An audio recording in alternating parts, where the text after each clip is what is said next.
I put down so much. Now we're putting down In that ugly HyperTone stain in a purple color, going 2 parts red, 1 part blue. Taylor's rolling this on. Roll on application, wipe off with terry cloth towels. With a 2 to 4 hour dry time, no smell, no flammability issues. And if you want purple, we could do any color you want. Everything could be made with our stains. 14 colors to make any color you want. Most important, the most important product to use with all of our stains, though, is our, what we call Stain Glide. And Stain Glide is our retarder that's going to give you the open time to work with these heavier pigmented type colors, which you're doing like something like this. When you guys go down to winners for the year, because And that is just scrub it, rub it really hard. The more aggressively you rub it, the more vibrant the color pops. Look at that! Look at that color popping on that.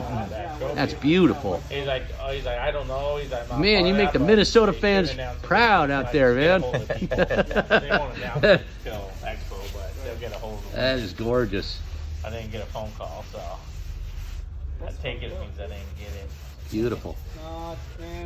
Well, I know HyperTone stain, do you know color Abby, purple, Abby, made with 2 down parts in red, San Francisco, 1 part blue. What do you think, Taylor? I like it. They did in his house. HyperTone stain, As basic soon coatings as I made in saw that, I'm America. like,